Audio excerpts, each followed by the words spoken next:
Okay, alright,សួស្តីគ្នាយើងខ្ញុំកណ្ណោខ្ញុំគិតថាប្រហែលជាយើងអត់បានទៅចែកគ្នាយូរដែរបើយើងរាប់មកតាំងពីខ្ញុំមកស្រុកខ្មែរខ្ញុំក៏វាចូលចង់3-4 ខែខ្ញុំអត់ដែរបានចេញជាវីដេអូ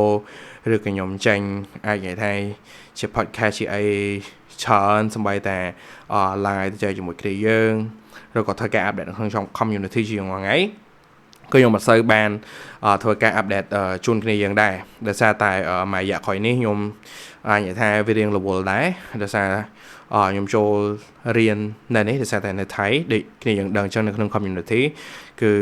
ខ្ញុំត្រូវមកតនៅក្នុងខ្មែរនៅក្នុងស្រុកខ្មែរយើងវិញហើយមួយវិញទៀតពេលដែលខ្ញុំវិលចូលមកក្នុងស្រុកយើងហ្នឹងខ្ញុំក៏បាន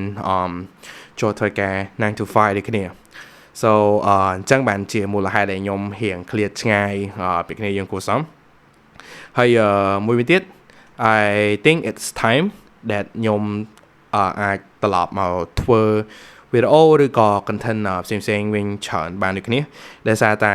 ឥឡូវនេះខ្ញុំរៀងស្បាយដៃច្រើនហើយមួយវិញទៀតទៅលើ studio room ឬក៏អីខ្ញុំក៏បានរៀបចំបានល្អប្រសើរដូចគ្នា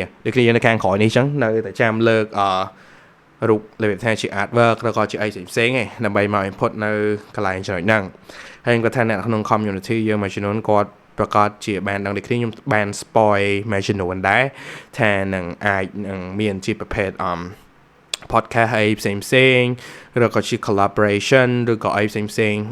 មានដូចគ្នា yeah ហើយដូចគ្នាយើងឃើញហ្នឹងមួយរយៈក្រោយនេះមានបងយើងគាត់ធ្វើការដូរ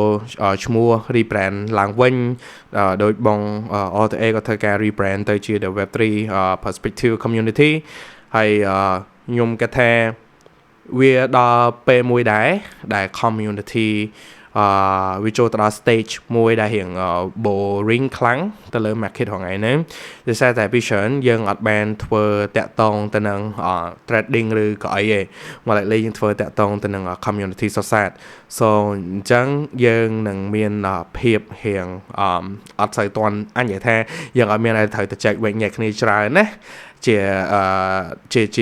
ជាងរដងដោយសាររដងខ្ញុំមានតែចេះគ្នាច្រើនដោយសារតែ market component bully វាមានព័ត៌មានឬក៏អីចេញមកជាងថ្ងៃហ្នឹងហើយចឹងខ្ញុំគេថាវាដល់ stage មួយនឹងវិញទៀតហើយ so that's why បានខ្ញុំរៀងអត់បានចូលមកទៅចែកជាមួយគ្នាយើងច្រើនដោយសារមានរឿងត្រូវធ្វើផងខ្ញុំរៀបចំកន្លែងខ្លួនឯងផងអីផង so អញ្ចឹងបាន yeah ខ្ញុំអត់បានធ្វើវីដេអូអីច្រើនហ្នឹងហើយខ្ញុំគិតថាដល់ពេលដែលយើង hit ដល់ stage ហ្នឹងហើយបានខ្ញុំ decide ថា okay I need to do something បើសិនជាអត់ធ្វើអីទេវានៅតែនិយាយថាវានៅតែប៉ុណ្ណឹងវាអត់មានអីផ្លាស់ប្ដូរឬក៏ផ្លាស់ប្ដូរបរិយាកាសនៅក្នុង community អីទេ yeah ហើយអញ្ចឹងខ្ញុំសង្ឃឹមថាវីដេអូនេះអាចស្រាយចម្ងល់គ្នាមួយចំនួនដែលសួរថាអូខេបាត់ខ្ញុំតាណាឬក៏អីចឹងហើយមួយវិញទៀតwe will do something new as well ទៅឲ្យ community គ្នាយើងប៉ុន្តែខ្ញុំអត់ទាន់អាច spoil បានទេថានឹងធ្វើអីមានតែគ្នាចាំមើលជាក់ស្ដែងនៅចន្លោះខែហ្នឹងឬក៏ចុងខែហ្នឹងហើយ yeah អរគុណគ្នាយើងច្រើន and peace out bye bye guys